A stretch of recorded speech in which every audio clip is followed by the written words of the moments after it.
Foolish behavior will not be tolerated. Mr. Kevin Samuels did not tolerate rudeness, arrogance, or disrespect. Are modern women above correction and critique? Was Mr. Kevin Samuels mean, or did he tell harsh truth? Which gender accepts critical truth with honor, men or women? Were some women delusional who called into Kevin Samuels shows? Let's discuss. There were times where he didn't agree with what his sister said, and when he would press that slap button, I was like, but Khalil, those snippets or those slaps or those because a lot of women would get on there would be talking. That's what I'm saying. People got to watch the show. They would get on here. Yeah, they would get on here talking foolish and stuff. Like he has a snippet that says, "I'm a PhD." That's a real person that was on this show. They were having a dialogue, and the conversation stemmed around, do you want a man? And she was basically like, I don't need a man. I got a PhD. And then he took that snippet and used it. And the I got a PhD, that's not talking down to educated, beautiful black women. Right. He's talking to the sassy, arrogant, rude, overly educated woman that thinks that her educational certifications are above the community, and ain't nobody above the community. Right. And then on top of that, it's like, what does your degree have anything to do with a man? That's what he used to ask. And then he was about that high value stuff. These women would call in and say they want a high value man. So Kevin is like, well, do you know what that type of man wants?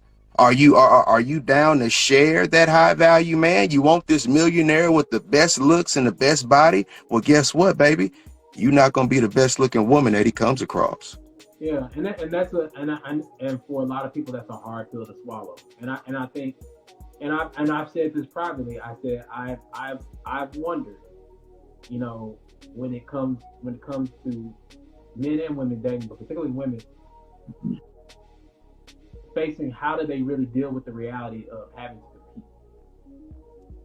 to compete right. for the guy that they're really interested in, because the reality is it's a smaller percentage of guys that they're attracted to, and right. there's a multitude of women who are attracted to the same guy, and so that's a reality. That's a reality. Right. So that's something that I always question. Right. And I do think because of the way society has conditioned us to believe how dating is supposed to go. Right. To your point, I think a lot of women have the mentality. A lot of women have had the mentality of expecting to get that type of man because their values is stated as, well, I'm considered the prize. I'm considered the prize. Yeah. What I find you the prize, but you're looking for a millionaire. Indeed. So I find it ironic because, and I mentioned this in another show that I did, kind of similar to how Kevin Samuels. This is a micro example of what Kevin Samuels experienced. But a couple years back, there was a brother who graduated from Southern, and I mentioned it in another show. He graduated from Southern Law School, and he wrote a very arrogant post. He had his graduation pictures about how he was the prize, how he was in this bracket now, ... And the thing about it was, he wasn't lying, but our community didn't like how he flexed. They didn't like it. Why? And why? Because I'm gonna say it like this. I think when it comes to, in my opinion, when it comes to certain men, I don't think it's seen as attractive to be arrogant like that. Because I think it pointed out the elephant in the room. Mm-hmm. You know what I'm saying? It pointed out. I think when it comes to men showing their success, I think I think in some ways there's an expected. There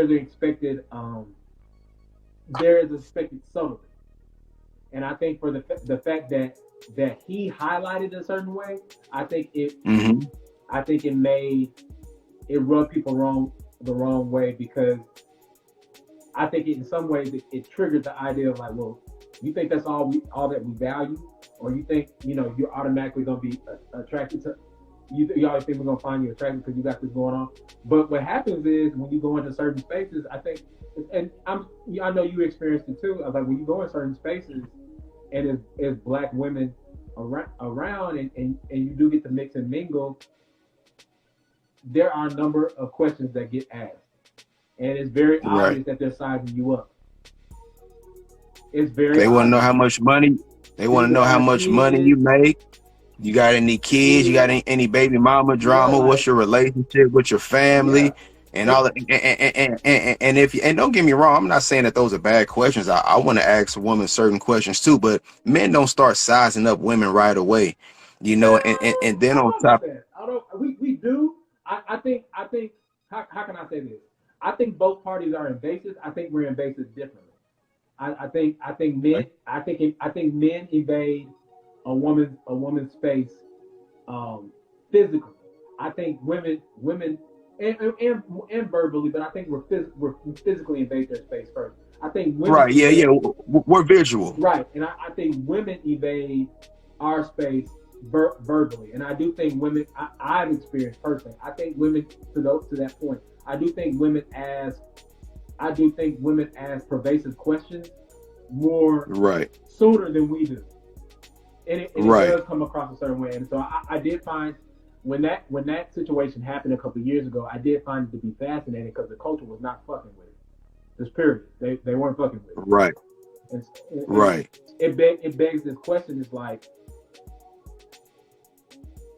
there's this desire for this idea of a black man, whatever,